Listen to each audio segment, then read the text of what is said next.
The event happened in a small town near the city of Kozan in the 1980s. A man named Viktor Kuznetsov was dedicated to the care of his sheep and farming. Since his teenage years, he was dedicated to this. During the summer, he worked in his fields, and in the winter, with the help of his wife, he made clothes for the cold season. Likewise, he had much mastery over his farm animals. In fact, his own sheep obeyed him and seemed to be very fond of him. A couple lived very well, but something was missing. Yes, it wasn't all rosy, you see. Alfred met his wife in his youth. They married with much love and soon tried to have children. But unfortunately, that longed-for firstborn was not forthcoming. A year, 2 years passed, and they couldn't experience parenthood. So they went to a local doctor to find out what the exact problem might be. Let's remember that in those days there was no modern equipment that we have today to help a woman get pregnant. And even if they had, the couple didn't have the financial means to pay the expenses. Simply put, the doctor gave the woman a test and soon got the result. The doctor told him, "Victor, your wife cannot have children. I'm very sorry, and there's nothing I can do. I'm truly sorry." He stared at his wife, but before thinking of him alone, he helped his wife to get out of that sorrow that marked her. Remembering that she would not be able to have children, she told him, "You'd better separate from me, Alfred. You have a right to your happiness." The man with tears in his eyes replied, "No, woman, you are my happiness. God knows why he does things." And from then on, they both lived with a broken dream. Maybe that's why the man got along well with the animals, tried to calm his soul and order his thoughts. Everything went on as usual. Alfred sheared all his sheep during the late spring and prepared the wool for sale or kept it to make coats in the winter with his wife. He also took care of the baby lambs to be sold later. In the summer, he planted corn and beans and took them to a market in the city to sell, so he had no time to feel sad. He had to work if he wanted to have a life without worries. At 30 years of age, something important happened. It was the coldest winter season in the last decade. It was July 1988. All the windows of the house were closed. The heating had to be on all the time at the expense of wood and fire, and the family dog, who loved to spend the night in the yard, now hidden. His house at night lay down by the stove and went to sleep peacefully. In the morning, the farmer woke up as usual, and over breakfast at the table, he and his wife were talking about what they had to do during the day. And when she started to get ready to sell some home-baked goods, the farmer went to feed his animals. A lot of snow had fallen that night, and by morning it was finally clear. The farmer went out into the yard and felt that something was wrong. The door to his animal's pen was open. He panicked. He thought his sheep had escaped. But no, they were all in their place. The man sighed in relief through the hay and watched as the sheep ran happily to eat. And it was just at that moment that his smile changed. One sheep was missing. In fact, she was the one that was always attached to him and always ran when Victor approached. Besides, she was different from the rest. Of all his flock, she was the smallest and the only one that lived. The farmer had never experienced anything like this. It was the first time one of his animals had escaped. But how? He wondered if she couldn't even run properly because of her small disability. So he went out to look for her, searched every corner of his yard, but nothing. So we went out on the same trail where Victor used to take his sheep to eat grass on the mountain.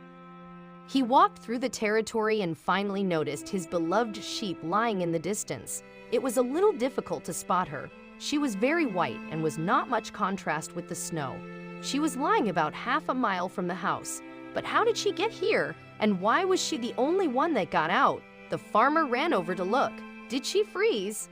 He ran to her, squatted down, and began to remove the snow with his bare hands. But his beloved sheep would not get up. And only when he had removed all the snow from her, he became perplexed. Finally, he understood why she wouldn't stand up. And that is she's hiding under her body 3 babies and a baby hook with them. It was obvious the sheep had warmed the 3 babies at that time. The farmer immediately took the child with his cold hands when he felt the little babies woke up. Surprisingly, the baby's skin was very warm. It was as if he had not spent the night under the intense cold -20 degrees. The farmer couldn't believe what he was witnessing and couldn't get over his amazement. So he took them home, and on the way he asked himself, how did this all happen? His wife at the time was making dough for cakes. The man opened the door in desperation and entered the house with a child in his arms. The The wife looked on in astonishment. What about the 3 babies? The farmer tried to explain what happened, but his wife asked him to calm down. And together they began to examine the 3 children, which was actually a little girl and 2 boys. They were triplets and almost 2 years old and appeared to be completely healthy. They both didn't know what to do. It was the first time that 3 babies were in his home. However, some were already in the kitchen being prepared. After a few minutes, she put them on a plate and fed them to babies bit by bit. The little girl ate eagerly, and their brother too. The woman then said, "But how did you get here?" 3 babies sat still on the bed. "What are their names?" the farmer asked. The babies looked at him and kept silent. The man repeated the question, but again did not get an answer. "Victor, it's babies. They may not even know how to talk," commented his wife. The man nodded. However, since he didn't get an answer, he himself decided to check where they could have come from.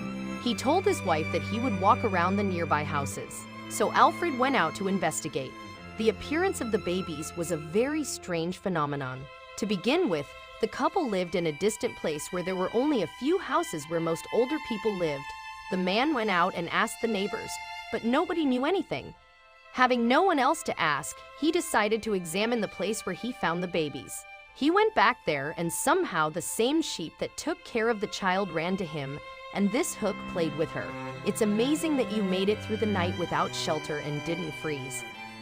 "You're so strong," Victor told her. No doubt it was a miracle. The man thought if he could, he would find any footprints or traces, but nothing. Everything was covered in grass and crops. However, the man, for some reason, decided to dig right under where he found the babies. He didn't really expect anything, but soon he felt something in his hands. There was a paper note. He opened it and there were some words. However, the man couldn't read and couldn't understand what it said. So he went back home. At that moment, the little girl was playing with the family dog and her brothers were sleeping. She looked very happy. The man showed the note to his wife. The woman who could read opened it and read, "Forgive me, but I can't have you with me." Everything was beginning to take shape. No doubt they intentionally left the children behind. The woman said, how could they leave such a fragile little girl and 2 boys in the middle of nowhere in the bitter cold? And a piece of paper with a simple apology on it. The man was furious. He went out again, went through the fields, the neighboring houses, but no one. There was no suspicious person. Then he returned to his home, and when he opened the door at that moment, the wife had the babies in her arms. When the farmer saw her, the tears came back to his eyes. He saw what he dreamed almost all his life, a complete family with a girl and 2 boys and a wife. Eventually, the baby fell asleep, and the couple had a conversation to decide what to do with her. Although there was nothing special to discuss, they decided it was better to keep her at home and let it be what God wills. So the couple with the youngest children, whom they named Anna, Anton, and Arnold, they raised them as their own children and worked harder to make sure that they lacked nothing. Anna began to grow up and didn't know how her parents had found her, and her brothers. They didn't tell her anything either. She herself quickly began to call them Mom and Dad. The farmer and his wife were happy. The little girl also made friends with the sheep, and they took care of them and saved them, although they didn't remember that unfortunate night. And each time the memory of their childhood was fading. And so several more years passed, and the time came when the sheep grew old. The whole family was worried about the favorite sheep, but the time came when she died. Anna and Anton and Arnold were very sad about her departure, and when that happened, she ran out of the house and sat down by a tree which was on the road. An old woman passing by noticed the tears in the girl's eyes and asked her, "Did they already tell you that you were adopted? Don't be sad. The important thing is that your loved." Anna, confused, began to ask the old woman what she meant. The older woman realized that she'd made a mistake and left. The girl ran home and asked her parents if it was true what the old woman had told her. Then the man opened the box and took out a piece of paper, and then showed it to his daughter and her brothers too. When they read it, they couldn't help the tears. The man told how it really happened, how Anna came to them. The girl and her brothers said that they needed to think. The family spent a tense night already. In the morning, when the father and his wife woke up, they heard the bedroom door ringing. It was Anna and Anton approaching them and simply said, "You are my only parents and we don't need more than that." Years later, that little girl became a teacher and her 2 brothers, farmers. They lived happily and the hard part was past.